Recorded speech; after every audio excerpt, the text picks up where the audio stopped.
The Good Earth. Pearl S. Buck. Chapter 1.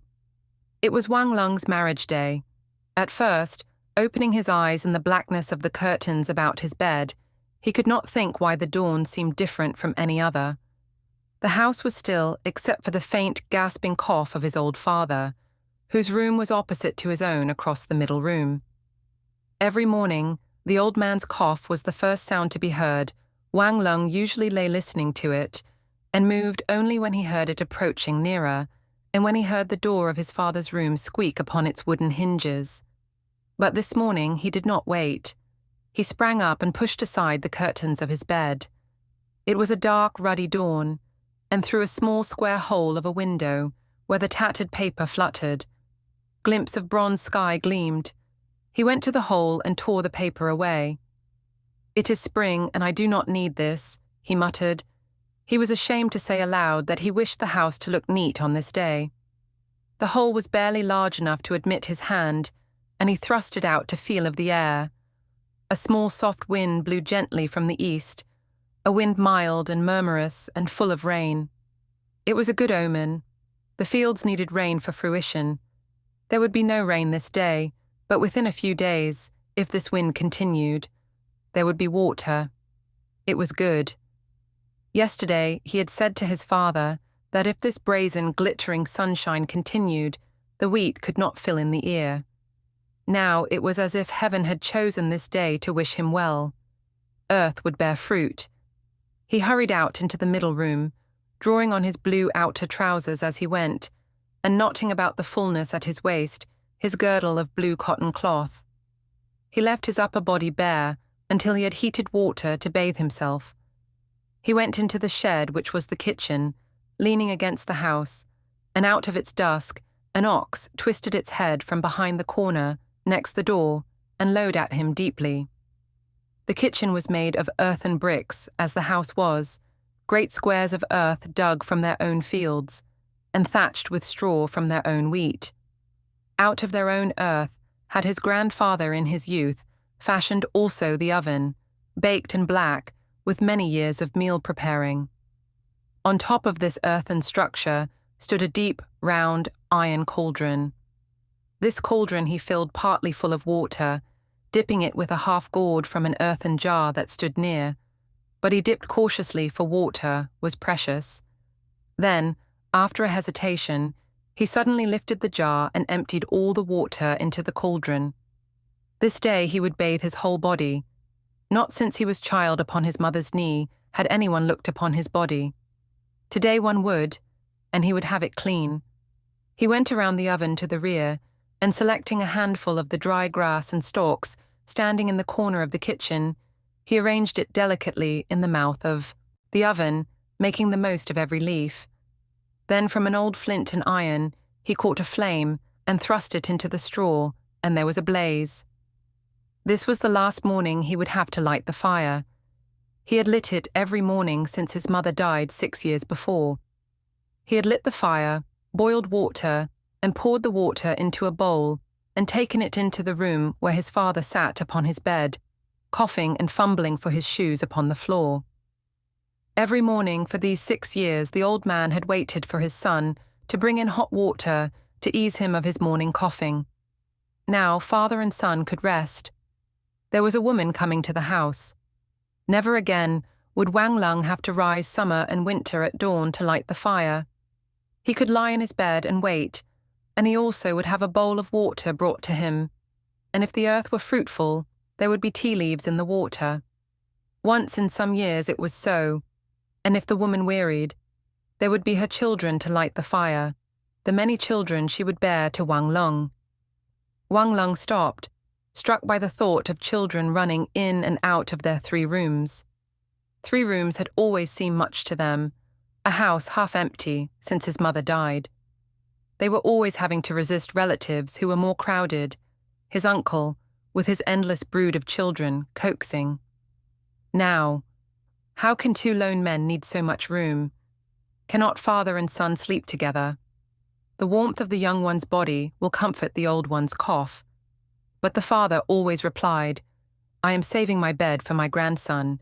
He will warm my bones in my age." Now the grandsons were coming, grandsons upon grandsons. They would have to put beds along the walls and in the middle room. The house would be full of beds. The blaze in the oven died down, while Wang Lung thought of all the beds there would be in the half-empty house, and the water began to chill in the cauldron. The shadowy figure of the old man appeared in the doorway, holding his unbuttoned garments about him. He was coughing and spitting, and he gasped, "How is it that there is not water yet to heat my lungs?" Wang Lung stared and recalled himself and was ashamed. "This fuel is damp," he muttered from behind the stove. "The damp wind." The old man continued to cough perseveringly and would not cease until the water boiled. Wang Lung dipped some into a bowl, and then, after a moment, he opened a glazed jar that stood upon a ledge of the stove and took from it a dozen or so of the curled dried leaves and sprinkled them upon the surface of the water. The old man's eyes opened greedily, and immediately he began to complain. "Why are you wasteful? Tea is like eating silver." "It is the day," replied Wang Lung with a short laugh. "Eat and be comforted." The old man grasped the bowl in his shriveled, knotty fingers, uttering little grunts. He watched the leaves uncurl and spread upon the surface of the water, unable to bear drinking the precious stuff. "It will be cold," said Wang Lung. "True, true," said the old man in alarm, and he began to take great gulps of the hot tea. He passed into an animal satisfaction, like a child fixed upon its feeding, but he was not too forgetful to see Wang Lung dipping the water recklessly from the cauldron into a deep wooden tub. He lifted his head and stared at his son. "Now there is water enough to bring a crop to fruit," he said suddenly. Wang Lung continued to dip the water to the last drop. He did not answer.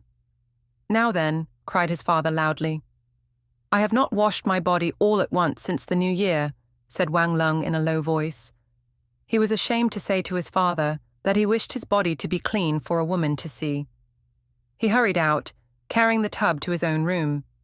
The door was hung loosely upon a warped wooden frame, and it did not shut closely, and the old man tottered into the middle room and put his mouth to the opening and bawled, "It will be ill if we start the woman like this, tea in the morning water, and all this washing."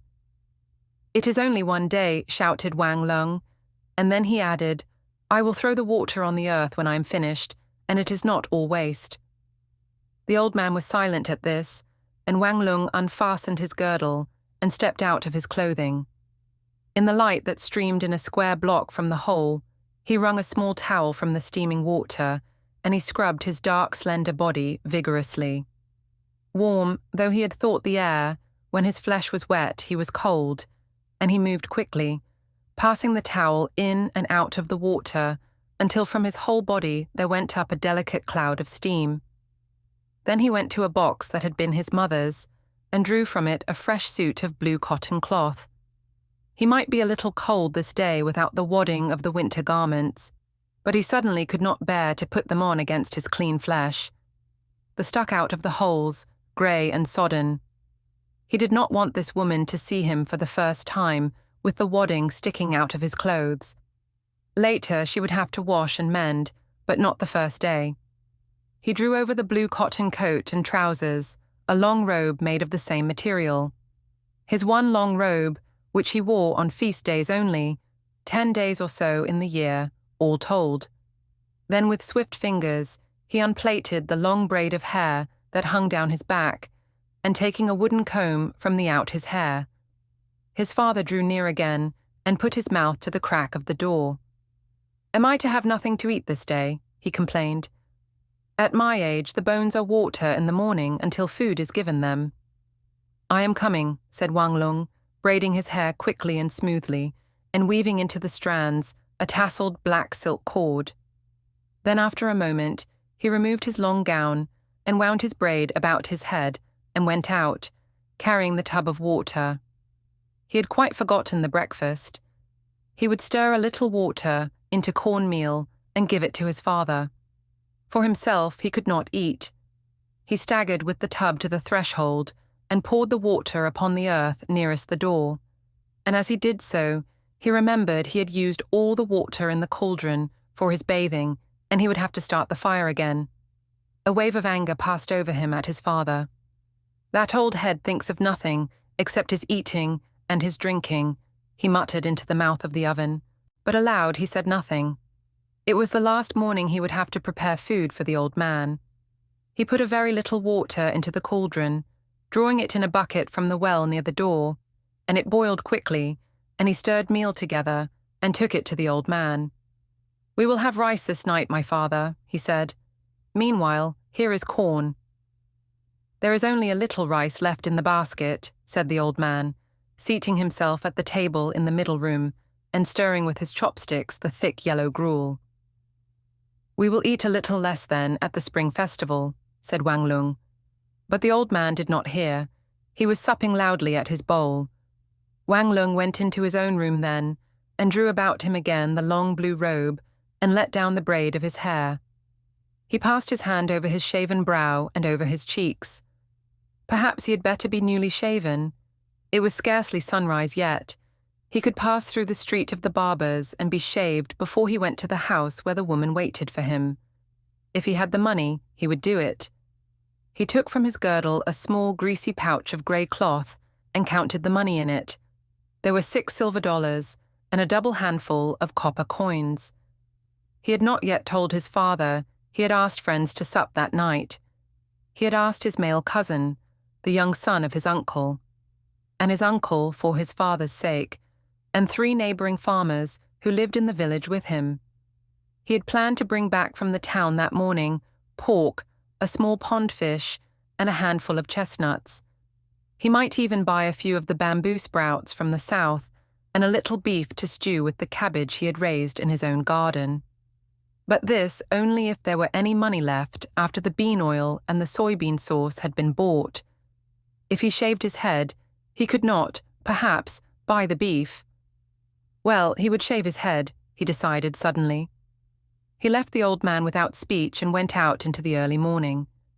In spite of the dark red dawn, the sun was mounting the horizon clouds and sparkled upon the dew on the rising wheat and barley. The farmer in Wang Lung was diverted for an instant, and he stooped to X. The budding heads. They were empty as yet and waiting for the rain. He smelled the air and looked anxiously at the sky. Rain was there, dark in the clouds, heavy upon the wind. He would buy a stick of incense and place it in the little temple to the earth god. On a day like this, he would do it. He wound his way in among the fields upon the narrow path. In the near distance, the grey city wall arose. Within that gate in the wall through which he would pass stood the great house where the woman had been a slave girl since her childhood, the house of Huang. There were those who said, "It is better to live alone than to marry a woman who has been a slave in a great house." But when he had said to his father, "Am I never to have a woman?" his father replied, "With weddings costing as they do in these evil days, and every woman wanting gold rings and silk clothes before she will take a man, there remain only slaves to be had for the poor." His father had stirred himself then, and gone to the house of Huang, and asked if there were a slave to spare. Not a slave too young, and above all, not a pretty one, he had said. Wang Lung had suffered that she must not be pretty. It would be something to have a pretty wife that other men would congratulate him upon having. His father, seeing his mutinous face, had cried out at him, "And what will we do with a pretty woman? We must have a woman who will tend the house and bear children as she works in the fields. And will a pretty woman do these things? She will be forever thinking about clothes to go with her face. No, not a pretty woman in our house. We are farmers. Moreover, who has heard of a pretty slave who was virgin in a wealthy house? All the young lords have had their fill of her. It is better to be first with an ugly woman than the 100th with a beauty. Do you imagine a pretty woman will think your farmer's hands as pleasing as the soft hands of a rich man's son, and your sun-black face as beautiful as the golden skin of the others who have had her for their pleasure?" Wang Lung knew his father spoke well. Nevertheless, he had to struggle with his flesh before he could answer.